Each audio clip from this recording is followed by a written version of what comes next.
Ever since the late 1840s, when James Marshall found gold at Sutter's Mill in California, mining in the American West have gone hand in hand. 80,000 prospectors came to California in 1849 alone, and by the early 1850s, miners and would-be miners were coming from Europe, China, Australia, Canada, and South America. For many, the lure of striking it rich was too hard to resist. California ignited mining fever, but before long, people expanded their search for mineral wealth throughout the West. A decade after the gold rush, in the late 1850s, silver was found at Nevada's Comstock Lode. About 20 years after that, Arizona sparked a short-lived silver rush when the metal was discovered near Tombstone. America's hunger for natural resources grew, and the resources it wanted changed, as technology flourished during the second half of the 1800s. Steam engines, trains, and finally electricity and automobiles increased the demand for oil, coal, iron, and of course, copper.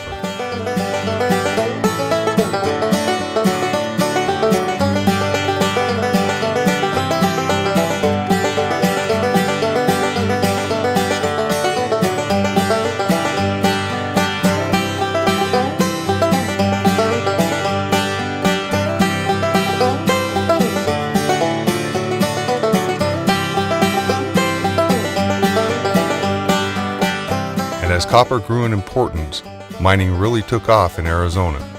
Until the early 20th century, copper mining in Arizona was an underground endeavor.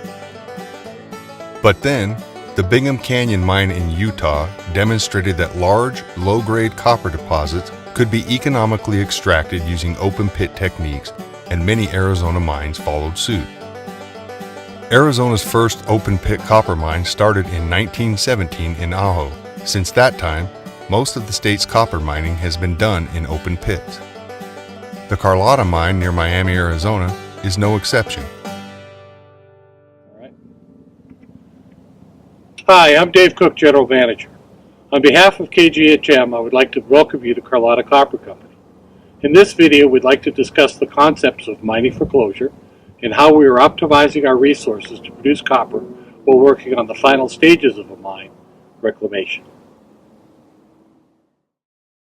As open-pit mines go, it's a small mine. It's important, though, because it's among the first Arizona mines to be permitted under the stringent requirements of the National Environmental Policy Act.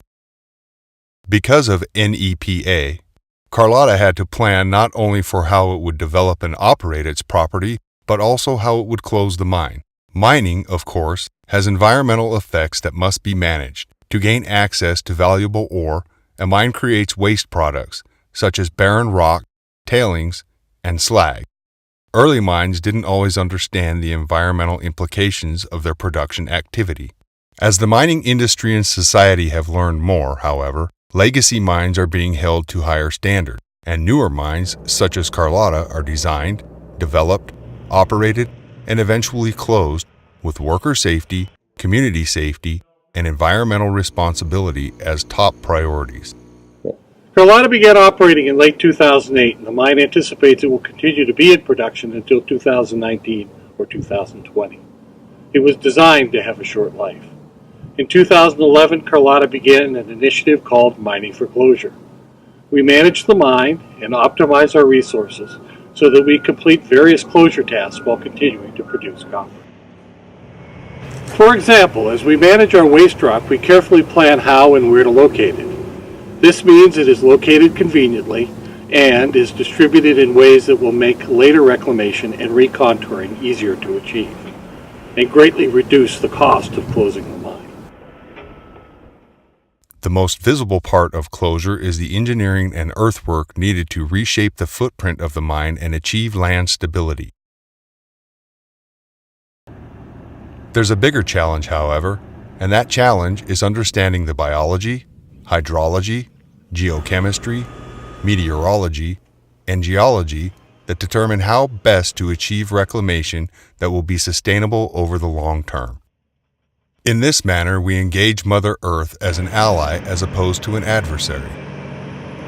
Take that waste rock stockpile. Closure involves not just planning for easier earthwork, but planning how the materials are placed in the stockpile to minimize geochemical impacts as stormwater falls on the facility after it is closed. Analysis of hundreds of samples determined chemical constituents in the rocks and allowed for planning to encapsulate the facility in rocks that had low potential to generate negative water chemistry. Taking closure seriously means coming up with environmental solutions that will hold up for centuries and beyond. We take into consideration such matters as the current focus on climate issues, of course, but we move much further, trying to anticipate how geologic processes that have been occurring for over billions of years might affect the land we were responsible for. We recognize that natural processes are dynamic and ever-changing. We're working hard to anticipate how the property we reclaim will stand up to long-term variations in temperature, rainfall, and other climatic factors. Permits and regulations that govern us provide guidance to the requirements of how we will protect the environment. But we use BADCAT, the best available demonstrated control technology, to ensure that we do the job to the most current scientific standards possible. To pursue closure correctly, Carlota is turning to a number of experts outside the company, including the Lowell Institute for Mineral Resources, the Center for Environmentally Sustainable Mining, and the University of Arizona's Department of Mining and Geological Engineering. In cooperation with the Lowell Institute and the United States Forestry Service, the mine is learning how surficial soil chemistry will impact the maturation and evolution of our seed mixes as ecological succession progresses under our climatic regime. And in this manner, among others, we can maximize the potential for successful reclamation. Furthermore, Carlota has developed solid plans for providing stable landforms that will support natural habitats when the mine closes. Carlota has partnered with technical experts in the biological systems of Arizona, who have been conducting regular inventories and assessments of plant and animal life as far back as the early 1990s. These efforts have facilitated development of a thorough understanding of the biota supported by the land, how that biota has changed over time, and how best to anticipate changes in the future on reclaimed land. For example, one of the very first contractors brought onto the project by Carlota was Cedar Creek Associates, a leader in distributed land ecology, mined land reclamation, and expert with sensitive plants such as the Arizona hedgehog cactus. Cedar Creek began working on the final closure of the Carlota Mine a full 15 years before mining ever began. This work is consistent with the philosophy of working backwards from sound and competent closure through the various steps of reclamation, mining operations, and permitting. By example, in 1992, Cedar Creek conducted detailed surveys for soils, vegetation, wildlife, and sensitive species, all resources critical to effective post-mining reclamation. Immediately thereafter, these data were used in various permitting efforts, including the development of a final reclamation plan, including procedures that would be used to document reclamation success. At present, the Carlota project is in an optimization of resources phase that is transitional between active mining and full reclamation. Carlota recognizes that water supply is a critical, ongoing concern for Arizona. Before we opened Carlota, we built 2 diversion channels, which keep stormwater in Pinto Creek and Powers Gulch from ever coming onto our property. We will make sure these channels are strong so they can continue to do their job after the mine is closed. While it operates, the mine is a zero-discharge facility. All the water that comes in contact with the mine is held there and reused for dust control and mine processes. This reduces the need for fresh water, as well as reducing dust pollution around the mine. Long before we began operating, we assessed the geochemical and hydrologic conditions around the mine and helped in the cleanup of the Gibson mine at the headwaters of Pinto Creek.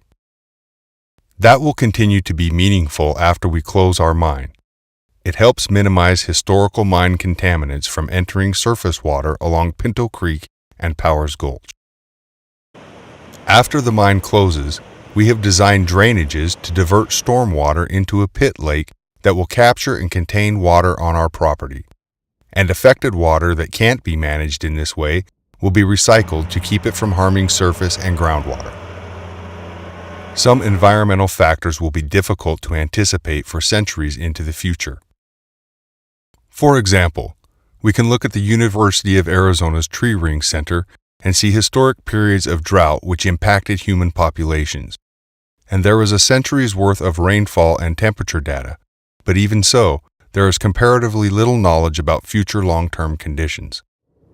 The mine will make closure decisions responsibly based on the best science available. What's more, even after the mine closes, Carlota's parent company, KGHM International, will continue to conduct closure activities until the property is stable and capable of minimizing environmental risk. KGHM wants Carlota to be a model, using our resources to optimize the way we close a mine. The company knows that, in the age of the internet, any misstep anywhere will be known everywhere. We're continuing to operate Carlota responsibly and for the long term. And we're performing closure activities concurrently and to the highest scientific standards possible. We expect it of ourselves, and society expects it as well.